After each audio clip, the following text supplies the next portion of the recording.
Pakistan.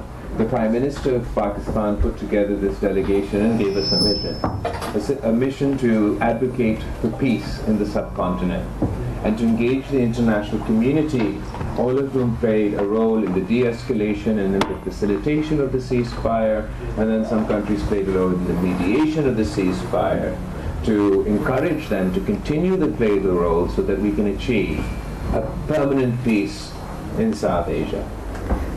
This, we believe, is the only way for us to address all issues.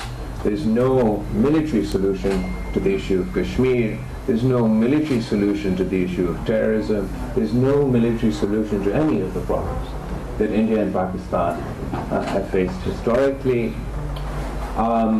As a result of this conflict, we've also heeded to sound the alarm that there's a false sense of calm following this ceasefire.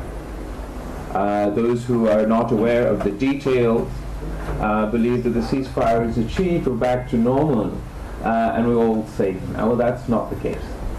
The reality is that we are all less safe today than we were at the start of this conflict.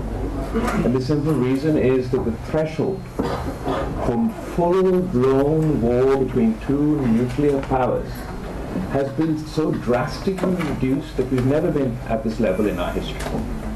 As things stand today, if there's a terrorist attack anywhere, in India or India-occupied Kashmir, proof or no proof, that means war with Pakistan.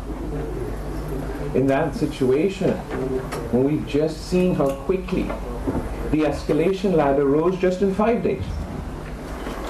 And at the conclusion of these 5 days, one of the final acts that India perpetrated was firing a BrahMos dual-use nuclear-capable missile into Pakistan. Now, in this particular case, that wasn't nuclear armed. But Pakistan has a very small window for us to decide, looking at an image, that this missile coming towards us that is capable of holding nuclear weapons, is it or is it not loaded? And how do we respond? The terms that both countries have set for the escalation ladder between ourselves is 1+. So whatever attack one side does to the other responds by +1. In a circumstance where the threshold of conflict has been so drastically lowered that any indigenous act of terrorism also would mean war with Pakistan. In a circumstance where the escalation ladder has so significantly increased, and just within the space of 5 days, what we're concerned is the next time round, the escalation ladder won't start from zero, it'll start from where we left off. And there may not be time for the international community to intervene and encourage a ceasefire. Finally, the weaponization of water. Pakistan and India have fought generation after generation over the issue of Kashmir, the unfinished agenda of partition, the pending issue of the UN Security Council. More recently, we fought over the issue of terrorism. Preceding this conflict, the Indian government announced that it was illegally violating the Indus Water Treaty and threatened to cut off the water supply for 240 million Pakistanis. Just the mere threat to cut off Pakistan's water is a violation of the UN Charter. This is our only source of water for our people to drink, for our agriculture and our agricultural economy to rely on. A threat to our water supply is an existential threat to Pakistan. It is a matter of our survival. It would provoke Pakistan. Acting on this threat would provoke Pakistan. We would consider it an act of war and have no choice. It is the absolute last thing we needed in the Himalayan region, which we refer to as the third pole. It's the largest collection of snow and ice anywhere in the world. This is the region where we should regionally be cooperating, internationally be cooperating to meet the challenge of climate change. Instead, we've set up a fault line and damned future generations of Pakistani and Indians to not only fight over Kashmir, to not only fight over terrorism, but now in perpetuity to fight over water. laid the foundations for the first water war between two nuclear-armed powers. It is in this context that Pakistan seeks your assistance.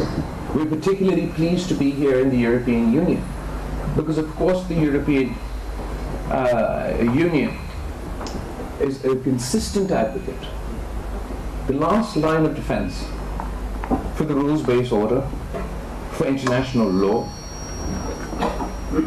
a strong advocate for climate, for access to water, and you've witnessed war on your continent. We set up this international rules-based order to ensure that future generations will be saved from the scourge of war. Pakistan believes we need a comprehensive dialogue with India, one in which we can talk about the root causes, be it the root cause of Kashmir, be it the root cause of terrorism, and one where we can address the issue of water. India has said no, no, no every step of the way. Following the terrorist attack in Indian-occupied Kashmir, the Prime Minister of Pakistan, Shehbaz Sharif, publicly offered that Pakistan would be willing to be part of an international, impartial investigation into this terrorist attack. The Indians said no. Pakistan has always called for the United Nations, the UN Security Council, and that institution to be used to resolve our disputes, particularly Kashmir, which is on the agenda. It was taken to the United Nations by the Indian government. The Indians say no. Pakistan and the United States have spoken about mediation. The Indians say no. Pakistan has talked about bilateral comprehensive dialogue. The Indians say no. If we are to live in a world where we have reduced the threshold for conflict as drastically as we have, where we've increased the pace at which we rise on the escalation ladder in the manner that we have had, and if we are to be the only two nuclear states without any dispute resolution mechanism, the last dispute resolution mechanism we had is the Indus Water Treaty, and India says no to that too. I put it to you, it is not in the interest of the people of Pakistan, and indeed it is not in the interest of India, and it is not in the interest of the international community for us to maintain this status quo. There is a moral obligation for all international players to play their part, to encourage both sides to engage in a dialogue, to advance diplomacy. Diplomacy in the pursuit of peace should not be partisan. It should not be a partisan issue. The weaponization of water should not be a partisan issue. Peace cannot be a partisan issue. I look forward to answering all your questions. If you have a specific question for any member of my delegation, please refer to them. Otherwise, I'd be happy to respond. Thank you, Excellency.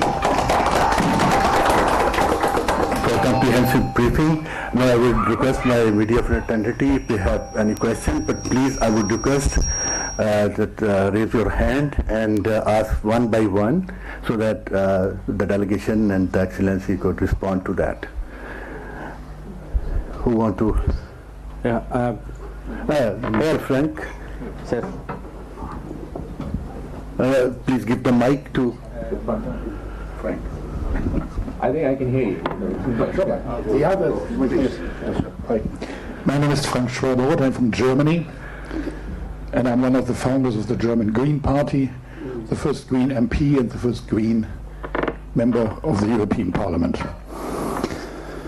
When I had less, I had the honor to meet your mother already. Now it's grey, and I meet you. And Kashmir plays a certain role in my life. Because by accident, Kashmiris contacted me when they opened the Kashmir office in Brussels. I come to my question, in a moment. It will be on India. And they said, Frank, you have such an experience and you're so nice. Please help us in Brussels. And for 8 years, I was special advisor to the Kashmir Center here in Brussels. We succeeded the question of mass graves, identification of dead people. we sent a delegation of members of parliament to Srinagar and to Muzaffarabad, resulting in a report from the most beautiful prison in the world. Was this the delegation that the Indians didn't allow to enter? No, they allowed. And we succeeded in Geneva, when there was the human rights review process, to have 182, I think it was, recommendations China, what India should do better. This every 4-year report. And in this case, at that moment I met Musharraf in your country. And I provoked him. I said, come on, no one understands you here in Brussels. Because even the king of Samoa was here, but never a president of Pakistan. He looked around and said, oh, yes, oh, apologies, it's true. And half a year later, he came. And we succeeded that in the European Parliament, nearly no one speaks of India as the largest democracy in the world. But we laid the ground that it is said India, the largest structural democracy, where the reality might be different. My question, after Trump, the EU looks all around the world for new friends, for new treaties with other parts of the world. One of the consequences is that we are flirting much more intensive with India. Therefore, my question, what do you think this means for Pakistan and for Kashmir, that the European Union, you say, you are wonderful, you are the last hope in a lot of fields. What does it mean for the conflict and for you? And then to make it difficult for you, because a lot of people here in Europe thought Polisario, you know, the conflict, the territory south of Morocco, where the European Union was always saying, it's not Morocco territory. And Spain, now France, have recognized the authority of Morocco over the Polisario territory. That means it is possible, if geopolitical reasons might force the EU to be more flirting with India, to change their attitude as well. And a last compliment to your staff and your embassy. I was here when the Iraqi Foreign Affairs Minister was here. He came with 3 journalists, I came with 2 assistants, and that was all. And this is a Saturday, and nevertheless, the room is full, therefore congratulations for your staff here in Brussels. But the question now, apologies for my long intervention, is what does it mean, the flirting European Union for India? Get to the flirting. Thank you. I'd first like to say thank you for your question. Pakistan is confident in our relationship with the European Union, and we're absolutely not jealous for your flirting that is ongoing with India and others. Is absolutely right. In fact, we're counting on this engagement. We're counting on yours and other Western countries' close ties to India to be able to speak to them as a friend and explain to them that the corner in which they're painting not only their own country but their entire region is not a tenable situation.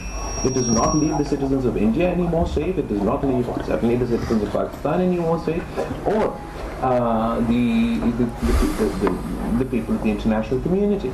It's all the more important that the European Union and other countries engage, speak to India as a friend and convince them that this is the only path forward.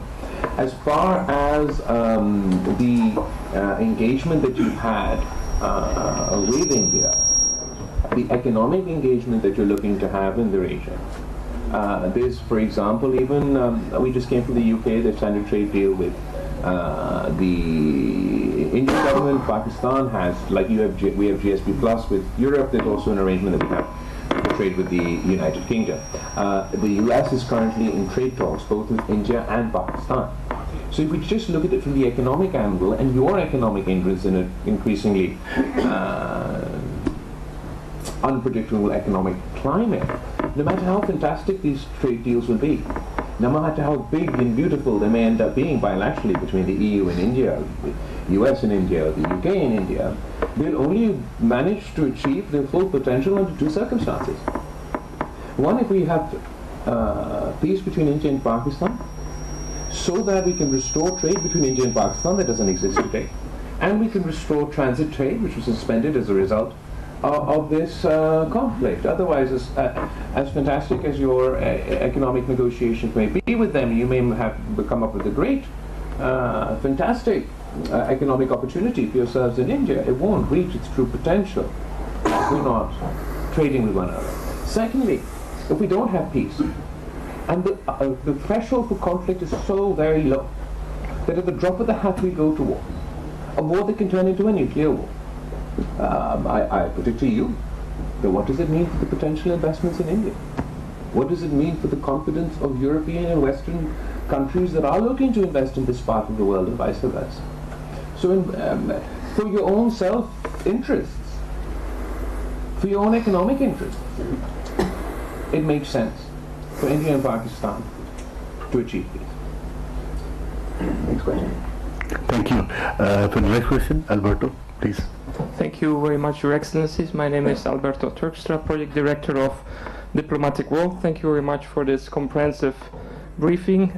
Two short questions. First, you've been in Brussels for a few days engaging with high-level counterparts. What role do you envisage the European Union to play to mediate for lasting and sustainable peace in the region? You mentioned their role in achieving the ceasefire, but looking ahead, what role do you expect or do you envisage the EU can play? And the second, when you mentioned the need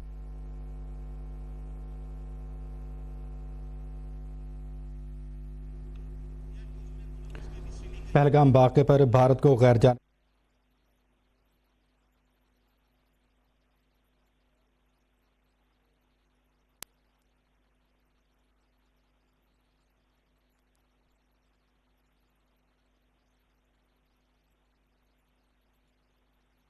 I'm very happy to report that no matter where we've been, the Pakistan's, whether it's the United States, whether it's the United Kingdom, and whether it's here in Europe, when Pakistan says we seek dialogue and diplomacy in the pursuit of peace, no one disagrees.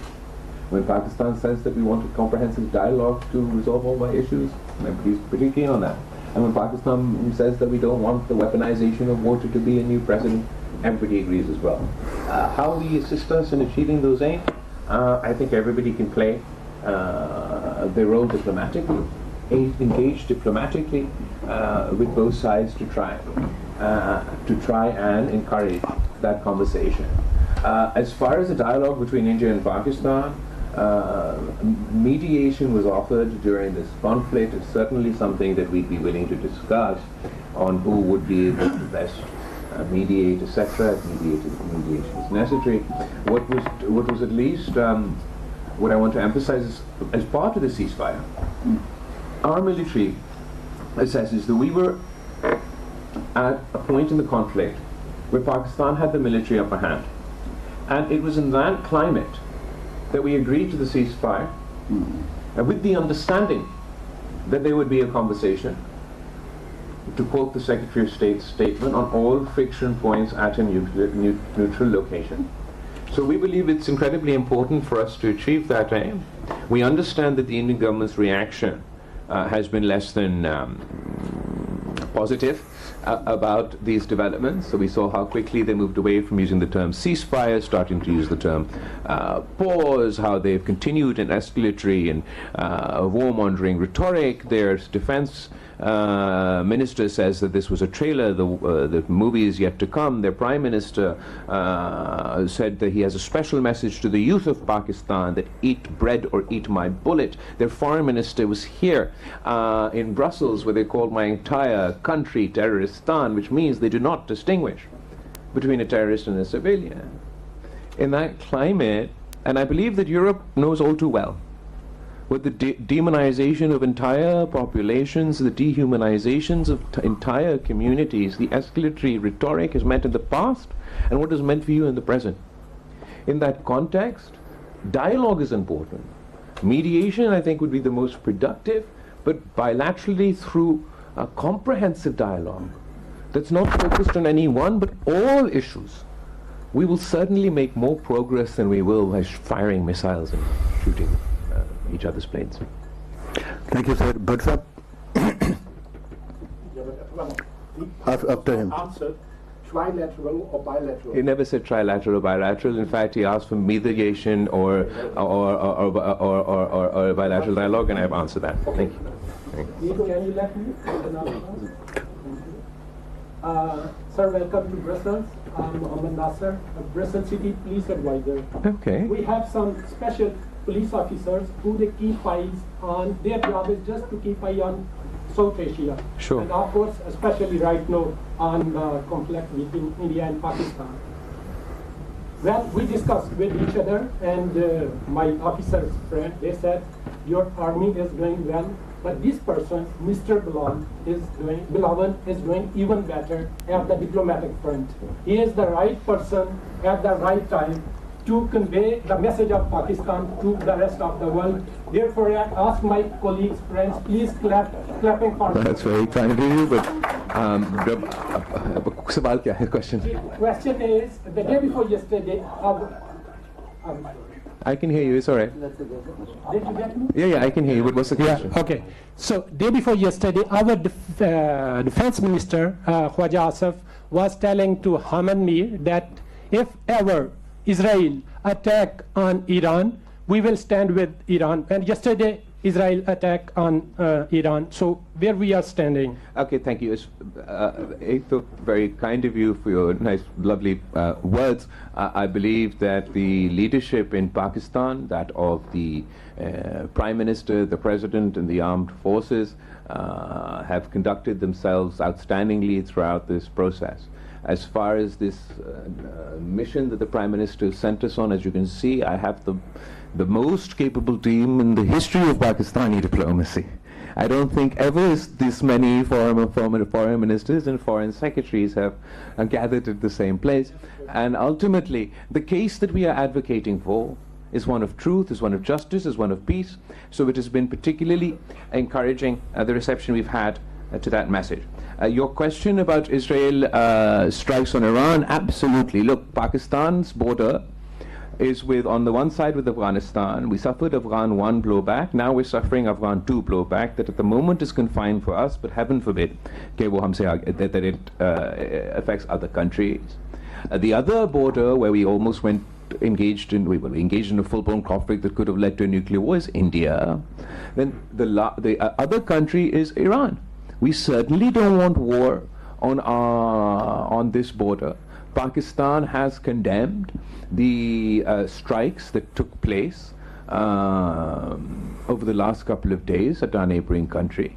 And we will continue to advocate for peace on all our borders, be it with Afghanistan, be it with Iran, be it with India. We absolutely cannot afford this conflict to turn into Iraq 2.0 or World War III. And it has become far too easy for this to be having a war every month. What is wrong with this generation? You were supposed to protect us from the scourge of war through dialogue and diplomacy, and it has become the default setting. Whenever there is a conflict, whenever there is a dispute, to launch into full-scale war. And it is far easier for older generations to make these decisions, to start these conflicts. But it's my generation that's going to have to pick up the pieces. I absolutely call on the international community to play their role to immediately impose a ceasefire in this Iranian conflict with the occupying forces in Palestine. We cannot have perpetual war. It serves none of our interests. Finally, you're working in the police over here. But I want to speak to you in that context. That Pakistan and Europe, Pakistan and the UK, Pakistan and the United States, we have cooperation on counterterrorism. We have coordination on counterterrorism. We have intelligence sharing to deal with counterterrorism, and we've done this from before also, but particularly 2001 onwards. That relationship, that CT cooperation has become so effective that on both sides we've managed to work together to thwart terrorist attacks. Terrorism knows no borders, it knows no race, it knows no religion. It is a menace for all of us. But we've managed to cooperate, and based on intelligence sharing, thwart terrorist attacks in the United States, thwart terrorist attacks in Europe, and thwart terrorist attacks in Pakistan. Would you believe there's no coordination, no cooperation between India and Pakistan on combating terrorism? 2012 was the last time we had a comprehensive dialogue in which there was some cooperation on CT. 2019 there was a last attack which led to planes in the sky. Between that date and this date we've had no conversation. I ask you as an expert, someone who deals with terrorism, is this a viable situation? Or will we be able to more effectively combat terror if India and Pakistan sat together and coordinated, conducted intelligence sharing? We would be able to develop, just as the United States generals said before their Houses of Parliament or their Congress 2 days ago, 3 days ago now, that we have a phenomenal partnership with Pakistan on counter-terrorism. We can develop that phenomenal partnership with India as well. Thank you, sir. Sir, if you want to add, the Foreign Minister of Belgium publicly admit that and appreciate and thanks to the government of Pakistan for fighting against terrorism. Thank you. Thank you, sir. Appreciate your answer. Thank you. Bhatt sahab. Yeah, I am Abdullatif Bhatt, founder of the Kashmir Watch Media Initiative. Founder of the Kashmir kya? Kashmir Watch is a blog. Kashmir Watch. On behalf of the Kashmiri people, I appreciate your efforts in raising the issue of Kashmir from London, from Washington to London, and now in Europe. Given the ongoing repression and media blackout in Indian administered Kashmir since August 2019, what concrete diplomatic or multilateral steps will your party or Pakistan's next foreign policy leadership take to revive global attention, especially in Europe? And during your Brussels visit, did you engage with the European human rights or civil society groups concerned with the freedom of expression and digital repression in Kashmir? Thank you.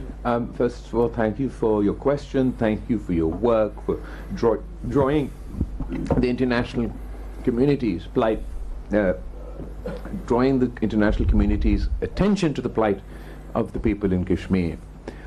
We believe that as a result of this conflict, every crisis has produced an opportunity.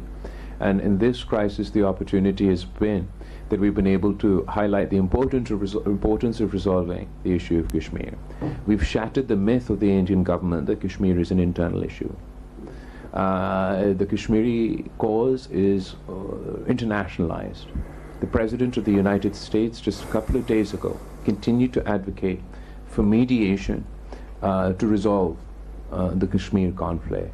At the very least, India has changed their position from this being an internal issue of India to a bilateral issue between India and Pakistan.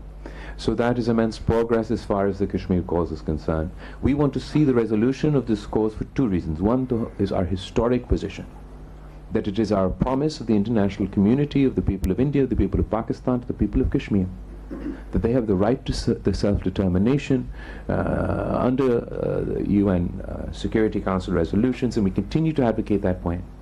But particularly post-2019, the Indian government's increased suppression and oppression within Indian-occupied Kashmir is creating a situation where the local population is getting alienated, is getting frustrated, is getting repressed, so much so that it creates such an environment that then the local population becomes easy prey for terrorist organizations who will use them, exploit them as cannon fodder for their nefarious designs. And now, particularly because Pakistan is to be held responsible even for the actions of indigenous terrorism, it's all the more important that we sit and discuss, resolve the issue of Kashmir. Even if you, obviously Pakistan has a broader agenda, but above and beyond that, or if Kashmir has a broader agenda, even if your narrow view is that of terrorism, you can no longer ignore the issue of Kashmir.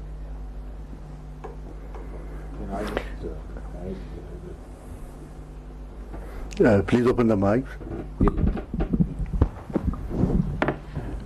I will just add here that Pakistan condemns and expects the international community to condemn India's new tactics after the April 22 attack, which first time we have seen demolition of houses for Kashmiris in very large numbers, and we have seen deportation of citizens from Kashmir, mostly women who have been there for decades. They were married in occupied Kashmir.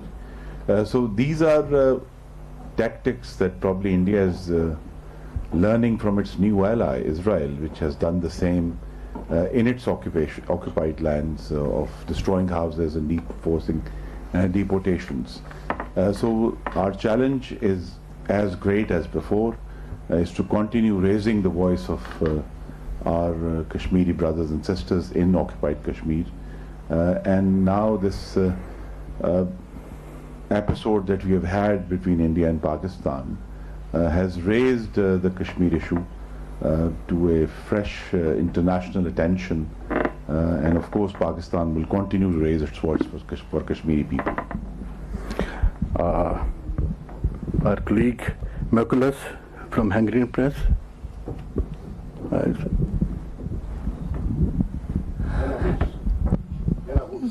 My name is Vladimir Rogovets. I'm from Belarus, journalist, Belarusian journalist. My question will be more pacific than question of my colleagues. Sure. I would like to speak about partnership between Pakistan and Belarus. Last April, your Prime Minister was in Belarus, and he agreed with President Lukashenko one project of 150,000 specialists Pakistani to Belarus. With family, it will be around the 500,000 specialists Pakistani. My question, your opinion about this prospect of this project? And second question, for big country, Pakistan with 250 million population, this project is very little. But for my country, it's very big project, and it will be big challenge. It will be interesting challenge, and maybe it will be danger challenge. I would like your opinion. Thank you. First of all, I'd like to state how encouraged we are by the positive ties between Pakistan and Belarus. We have economic cooperation that extends across many sectors, including agriculture, tech, and a whole host of other things. The issue that you bring up is also quite encouraging. We need to complement each other. Pakistan has different demographics, and Europe has different demographics. 65% of the population in Pakistan is under the age of 35. And the European demographics are a little bit on its head. You require young, skilled individuals to come here and service the needs of your economies. And we have to do this in a regulated, legal manner to fight the menace of illegal migration. So I believe exactly these programs where we coordinate, where we conduct ourselves through the legal framework, we find spaces where each other's economies can complement each other, that has the most potential for growth. What we're seeing is a demographic challenges in many parts of the world. We see it in the West, we even see it in the East, and Pakistan sees itself going forward as being able to export our human capital in order to meet the demand challenges that many countries with demographic challenges are facing. I hope that answers your question. Andre, you want to? Thanks. Who will want to? Good morning, sir. Hadi Sayed, Communications Intern at Kashmir Council EU. This visit has strengthened Pakistan's image and helped raise the Kashmir issue. As future engagement, especially in Europe, would benefit from direct representation from Azad Jammu and Kashmir, what steps is your office taking to involve them more in diplomatic issues? Thank you so much. We've been engaged consistently, in general, with the government in Azad Kashmir. When I was foreign minister, they'd be represented at various forums, including the OIC, etc. As far as this delegation is concerned, obviously we are representing the government of Pakistan. But absolutely, as we go forward, and there'll be parliamentary delegations and other delegations, we will seek the support of the people of Azad Kashmir, the government, maybe not the government, but the parliamentary representatives in Azad Kashmir, to come and speak for themselves about the plight and the difficulties that they are facing. Yeah. Bilkul. Kashmiri descent from Pakistani side, so one member is sitting right here, but from Azad Kashmir, that'll have to be going forward. Mr. Imran from Bold Channel. Imran Beg from Bold Channel. My question is, how do you encounter Indians delegations already visited in the EU? My main responses and result. Kya? The Indian delegation has been also traveling the world, just as their war was based on disinformation and misinformation, and their diplomatic initiative has been based on disinformation and misinformation. They went to New York and tried to claim that Pakistan was a terrorist state. The United Nations, within the United Nations, Pakistan was immediately elected to head the committees responsible for looking at terrorism. They went to DC, adamant to convince America that they don't need mediation, they don't need dialogue, and again Pakistan is an exporter or a perpetrator of terrorism. They were told then publicly recently by the president that Kashmir in India needs mediation. The State Department has mentioned mediation, and the Army of the United States says we're a phenomenal partner in terrorism. They've then come to the United Kingdom and the EU. They've set quite a high standard. If you recall, the Foreign Minister, the External Affairs Minister of India, got very, very angry when a certain other country dared to show the humanity of condoling with the civilian loss of lives on the Pakistani side. They used their economic clout to bully some countries to retract their statements condoling or condemning the deaths of the innocent civilians in Pakistan.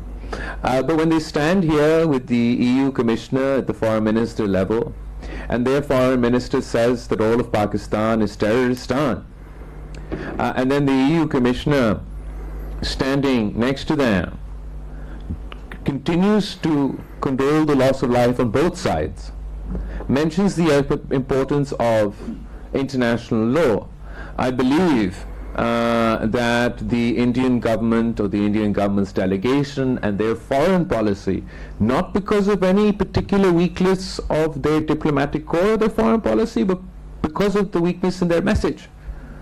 They're pushing a lie, they're pushing disinformation, they haven't been honest. They haven't been honest with their own people. They haven't been honest with their allies. They can't be honest about the planes that we shot down.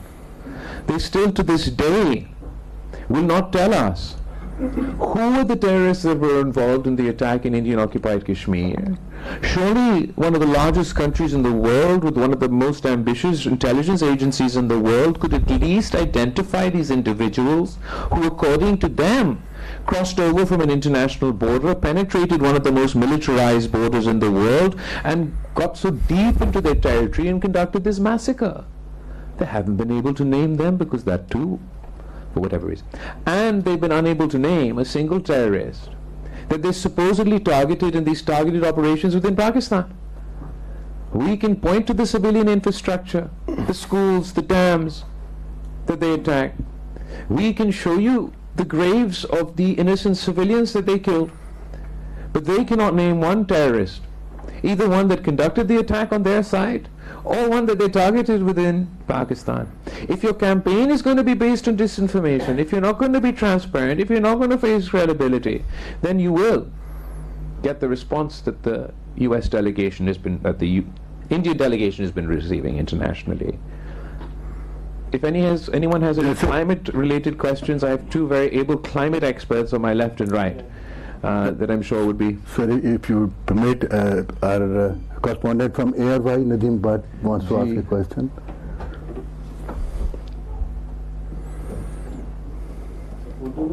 Urdu में ही कर ले. ठीक. जनाब chairman, आपकी क़यादत में पाकिस्तानी पार्लिमानी वफद इस वक्त Brussels में है. यूरोपीय यूनियन के साथ पाकिस्तान के ताल्लुकात हमेशा से अहम रहे हैं, ख़ासतौर पर जब बात दहशतगर्दी के खिलाफ पाकिस्तान की कुर्बानियों की हो. क्या आप समझते हैं कि यूरोपीय यूनियन को इन कुर्बानियों का मुनासिब जो है इदराक है, और क्या आप इस दौरे के दौरान मसला कश्मीर और गजा में जारी इंसानी हकूक़ की खिलाफ वर्जियाँ और खित्ते में अमन इस्तेहकाम के हवाले से कोई मस्बत पेशरफ्त हुई है? आप इस दौरे को पाकिस्तान के सफारती महाज पर किस नज़र से देखते हैं? Thank you very much. जहाँ तक पाकिस्तान की कुर्बानियों की बात है, मैं समझता हूँ कि बहुत ज़रूरी है कि हम बार बार याद दिलवाएं. He's asking me, does the international community appreciate the sacrifice that Pakistan has given in this war on terror? So in my own answer, I'm emphasizing the importance of continuing to remind the international community that Pakistan was and still is the frontline state in the fight against terrorism. We've so far lost 92,000 lives in this fight. Still to this day, the single largest number of terrorist attacks anywhere in the world are in Pakistan. The single largest number of victims to terrorism anywhere in the world are in Pakistan. The terrorism that we face all over the world is a direct byproduct of the first Afghan war. After the second Afghan war, Pakistan has seen an exponential increase in the number of terrorist attacks on our soil. Currently, it is the bloodiest year in Pakistan's history when it comes to terrorism. It is not a question of do we want appreciation for sacrifice. We want cooperation, coordination to deal with these terrorists. Just because the international community up and left, it doesn't mean the issue of terrorism has ceased to exist in the region. We used to have all of NATO in our region fighting this menace. Now Pakistan stands alone. And we're being blamed for the actions of terrorist organizations. So it's very important that we're here to engage the international community to continue our coordination and cooperation on this front. जहाँ तक गज़ा का, फ़लस्तीन का, ये सारे issues की बात है, ये हम मुसलसल उठाते रहे हैं. ख़ास तौर पे जहाँ यूनाइटेड नेशंस पे हमारा अपना मीटिंग में जो कि बुलाया गया था कश्मीर के हवाले से, उस कॉन्टेक्स्ट में भी हमने एनी अदर एजेंडा आइटम के सूरत के नुक्ते में फ़लस्तीन का एम्बेसडर मौजूद था, उसने भी अपना बात की और हम सब ने उसका एंडोर्स किया. और हाल ही में जो ईरान और इसराइल के दरमियान जो जंग छेड़ा गया है, उस पे भी पूरा डेलीगेशन ने कल भी मज़ाहमत किया है, आज भी हम मज़ाहमत कर रहे हैं. Hafiz Unib. Sorry, with the permission of the chair. The delegation also enlightened the UN members and the US congressmen, senators, even in UK and here, that India has been acting like a rogue state. What they are doing in Kashmir, what they are doing to the Muslims, what they tried to do with the Muslims of Pakistan, and apart from that, my Sikh fellows sitting here, India has been on a transnational killing spree. They targeted one Sikh leader in Canada, attempted on another one in USA, and tried in Australia, as well as they have targeted many Pakistanis on Pakistani soil. So they have been acting like a rogue state, and the world must notice that, and I believe that world has noticed that. We will have a last question from Hafiz Unib. Unib Rashid, contributing for Jang NGO from here. My question is, I'm in 60s, a born Pakistani, but in this context, I want to know from a young leader from Pakistan, India doesn't accept any mediation, and its approach to resolving issues is unilateral. Do you see a solution to the Kashmir issue in such a situation? I believe that the people of India want peace. I believe that the decisions of the Indian government have left the Indian population less secure, not more secure. In that context, absolutely, India is sustaining and maintaining the policy of unilateralism, but I don't believe that policy can last. Ultimately, they will have to come talk to Pakistan. They can't wish us away. We will forever be their neighbor. We have joint challenges. The issue of climate change for the rest of the world is a different matter. For the people of the subcontinent, for India and Pakistan, this is the challenge of our generation. We will be unable to fight this menace alone. As you may be aware, Pakistan has already been declared the most climate-stressed country by Greenwatch this year. We were anyway amongst the 10 most climate-stressed countries, 10 most water-stressed countries. We're going to deal, just like the entire international community is rightly concerned about the melting of snow and ice in the poles. India and Pakistan need to be just as animated about the potential, the imminent melting of the largest collections of snow and ice and anywhere else outside of the South and North Pole is in the Himalayan region. We have to deal with what are we going to do? How are we going to save future generations for the consequences of this crisis? There's so many other issues. If we're going to continue to be unilateral about it, you can't unilaterally tackle climate change. You can't unilaterally threaten the water supply of an entire population and expect that to be a position you can sustain. India will have to come and talk. It's better that they come and talk sooner, rather than allowing these issues to fester, to create more problems for the both of us, and then for us to come and talk when it's too little, too late. Let the Climate Minister. Look, I think to its own peril what India has done is taken the right of all low riparian countries of the world to have access to water. It's not just about Pakistan and India anymore. India has set a new rule that people who are living in the low riparian, they don't have right to water. We are not the only country which is low riparian. First of all, India herself is a low riparian country to another country. What if they choke them of their water? What about the rest of the world? What about the African countries? What about the Latin American countries? What about the European countries? Does now every upper riparian country has a right to choke the low riparian countries of their food security, of their drinking water? So India herself has internationalized this issue. So now this issue is no more Indian and Pakistani. Now is the issue of 70% of the countries of the world which are lower riparian. And they will all have to rise, because if this precedent is set once for all, it doesn't just apply to Pakistan. Pakistan and India have a treaty. Most of the lower riparian countries have no treaties. So in the absence of that treaty, with this new rule that India, unilateral rule that India is setting, what is going to happen to the rest of the world? Not just us. So the entire world shall rise now. India herself, through its arrogance, through its hubris, has internationalized this issue. Thank you, everybody. Thank you so much. Thank you, It's been a Excellency. pleasure engaging with all of you. Thank you, Excellency, with your permission. और सफारतकारी से ही मुमकिन है। Brussels में पाकिस्तानी वफ्द के सरबराह chairman Pakistan Peoples Party Bilawal Bhutto Zardari news conference कर रहे थे। उन्होंने कहा कि तीसरी आलमी जंग के मुतहम्मिल नहीं हो सकते, मुज़ाकरात नहीं होंगे तो कशीदगी में दिन ब दिन इजाफा होगा। ब्रसल्स में पाकिस्तानी वफ्द के सरबराह chairman Peoples Party Bilawal Bhutto Zardari news conference कर रहे थे। उनकी जानिब से कहा गया कि तीसरी आलमी जंग के मुतहम्मिल नहीं हो सकते, मुज़ाकरात नहीं होंगे तो कशीदगी में दिन ब दिन इजाफा होगा।